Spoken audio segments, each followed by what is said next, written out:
Greetings, everyone, and welcome. It is February the 27th, early afternoon here in the United States, early evening in Ukraine. And today, as you can see in the title of the thumbnail, it is game on Trump and Putin. And some things have happened over the last 18 hours that are vitally important that we must see and recognize. As you guys know, I'm not a hopium dealer. I like to tell the truth to the best of my ability, translate the foreign languages, whether it's Russian or Ukrainian or any others, so that we can get a true glimpse of what these world leaders are saying. In addition to that, I like to be maybe a little late, but accurate and never have to back up and say, no, that was wrong information. Well, today I'm going to lay out the chronological list of events that have unfolded over the past 18 hours. And ladies and gentlemen, right now, the Russian stock market is tanking. And there is a reason for that. We're going to discuss that. I've got lots of video for you over the next 10 minutes or so. Buckle your seatbelts and get ready. In addition to that, thank you. We have now surpassed 25,000 subscribers, on our way to 30. And I'm just so appreciative to all of you for sharing, liking, commenting, messaging. It's so important. I read the comments, even though now there's so many, I can't respond to everyone. Thank you for your support. Let's jump right in. I want to start by what happened first. Zelensky en route, and we'll talk about this to the United States. I'm going to give you a slide on that in just a moment. But first, he stopped in Shannon, Ireland. He was there just having a nice meeting with Ireland. It's almost like breaking up his trip from Poland around to DC, but also allowing for time to unfold. I'm stopping. I'm chatting with another world leader here. It's Ireland. Of course, it's not a big nation, but regardless, stopping for that meeting. Now, while that was happening, yes, there were meetings between the American delegation and the Russian delegation in Turkey. Well, guess what happened? They met for 6 hours, and after the meetings were over, they left without comment. There was no press conferences. There was no comments. There was no details leaked. They stated they were talking about relations and how to go forward future, and maybe they would discuss Ukraine a little bit. But the bottom line is zilch came out of that meeting. And after that, all these things began to unfold. Zelensky now en route to the United States, scheduled to meet with Trump tomorrow. I will tell you the truth here, guys. At first, 24 hours ago, Trump did not want to meet with Zelensky, but Macron convinced him that this meeting was important and you need to have a face-to-face with Zelensky. So we can see that that is going to happen. You know, we can't say it has happened. It's scheduled to happen tomorrow as long as everything stays on task. And right now we're learning today that things can change really quickly. Now, let's go next. For every action, there is a reaction. On the right of this image, you see Vladimir Putin in the background with his little smirk at Donald Trump. On the front right, you see Dmitry Peskov, the spokesperson. I want to play two clips here. I'm going to play first Dmitry Peskov speaking. He was on the radio. I've got it translated from Russian into English for you. He doubles down, reiterating that any territory on the Constitution of Russia is ours. Ladies and gentlemen, I remind you, that means that Ukraine would have to give up Zaporizhia City and Kherson City. It's not real. This can't happen. So here's Peskov first. The regions of Russia, as outlined in our Constitution, are an integral part of our nation. This is an undeniable and non-negotiable fact. So there you have it. It's a non-negotiable fact. And, you know, many people have been talking about security guarantees if we do this rare earth mineral deals, and then there could be American companies there or foreign companies there, and then for sure Russia would not strike if there were American contractors or European companies inside Ukraine. Baloney, folks. I have personally walked all over top of destroyed American and European buildings and offices in the Donetsk region, in the Zaporizhia region, and specifically in the Kherson region with agricultural places. There's lots of partnerships. You know, John Deere is there. Huge agricultural places, huge mining places already. The United States has been there. European nations have been there, and these places have been destroyed. So that is not a security guarantee. United States now starting maybe to understand that, and Peskov reiterating, if it's our territory, and it is non-negotiable.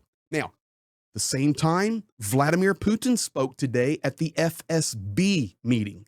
Oh, yeah, let's go have the KGB meeting, the FSB meeting, and listen to Putin very closely. As we can see, the world is changing rapidly. Initial contacts with the new US administration offer some hope. There's mutual interest in rebuilding relations, but many global issues remain. These are the main problems. We're seeing the Western community start to crumble from within, with economic and political issues in many Western countries. This is especially evident in their domestic political events. Today's global changes largely result from our military's courage and resilience. Some Western elites still aim to keep the world unstable and may try to derail or discredit the dialogue. We must be aware of this, using all diplomatic and intelligence means to counter such attempts. Above all, we must firmly defend our national interests, sovereignty, and our citizens' lives and freedoms from any threats. The FSB must continue its systematic work in all key areas.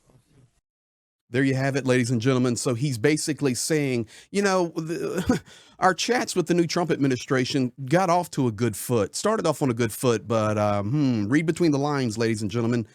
Not really sure it's going so well now. That's why I'm speaking today to the FSB, and we must recognize that we will continue to utilize all of the resources, whether it's diplomatic or whether it's subversion, whether it is the work of the FSB. And then he stated, and all the good changes that are happening in the world right now are due to our military. It's due to the work of our military, and there are Western elites and that want to destabilize that and tear that down, what is happening. And we see that Western nations are crumbling from within. Ladies and gentlemen, this has been the narratives of subversion for 50 years that has been spread like a cancer. I mean, take it back to 59 all the way at the United Nations with Brezhnev. Ladies and gentlemen, Khrushchev. It is Khrushchev. It is unbelievable what we are witnessing right now. We are seeing this game played out, and Putin today on the stage at the FSB saying, boop, boop, boop. Now, guess what happens next? You're not going to believe it. You're probably seeing it. Trump extends a number of sanctions against the Russian Federation for another year in connection with the threat to the territorial integrity of Ukraine. Russian media reporting citing the White House. Is it possible that today's negotiations with the Russian Federation in Istanbul were not very successful? Is it possible that the United States is hearing enough about this territorial integrity that's on the Constitution of Russia and looking at it geographically in Ukraine and recognizing you're talking about Zaporizhia and you're talking about Kherson and you're talking about gobbling up land and further destruction?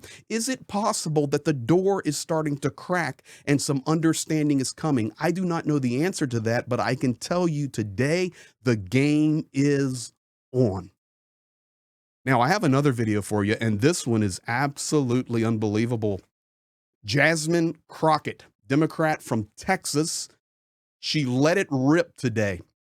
We are heading to, or it was yesterday, we are heading towards a world war because we have a president who wants to be friends with Putin, U.S. Congresswoman Jasmine Crockett. Here you go, ladies and gentlemen. She says it perfectly. It is time for us to say, Mr. President, guess what? Russia invaded Ukraine. Can we at least agree on that one? Amen. Facts matter. Y'all, this is literally potentially putting us into an international crisis. We may be heading towards the next world war because we have a president that wants to pal around with Putin and wants to do everything to make him feel good, including lying about who invaded who. Mr. Chair, I got a minute left, but I really want to yield to any of my colleagues and ask them if they will say today, very basically, that when it came down to the war in Ukraine, that it was not Ukraine that invaded Russia, it was the other way around. Is there anybody in here that has enough courage to say that Russia invaded Ukraine?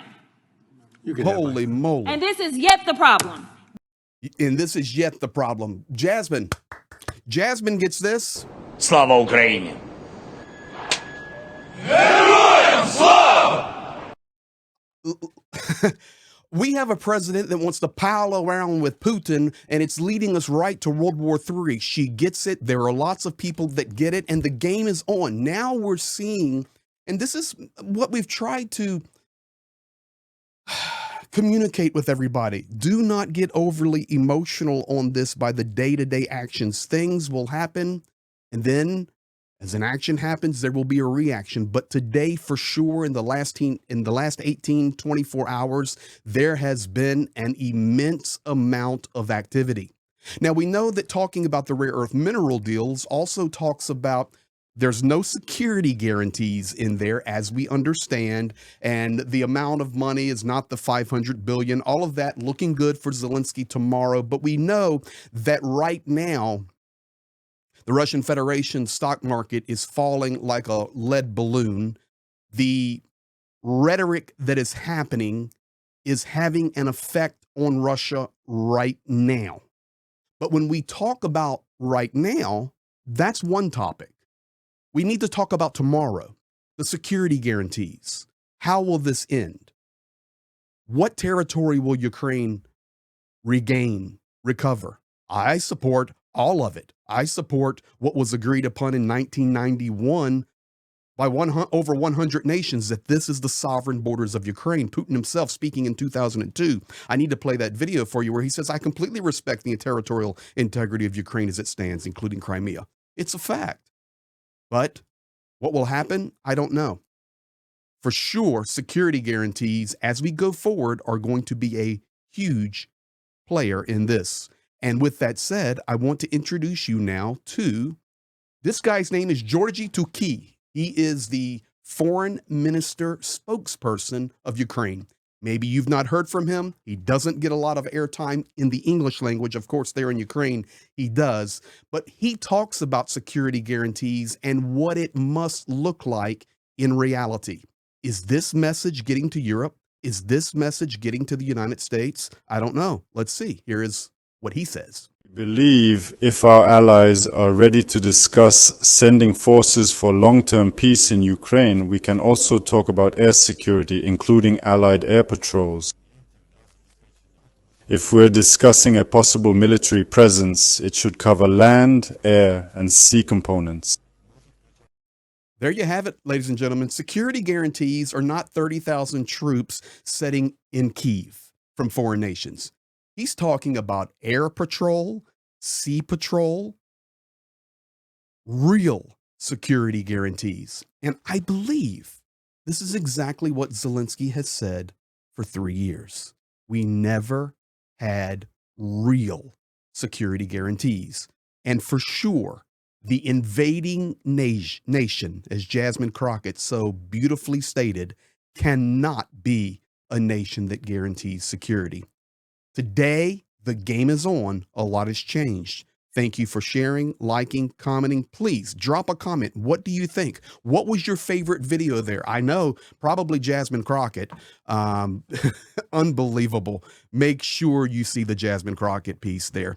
You guys be blessed. We'll be back at you. Things are changing rapidly, and we appreciate you all. Be blessed. Slava Ukraini. Героям слава, разом до перемоги.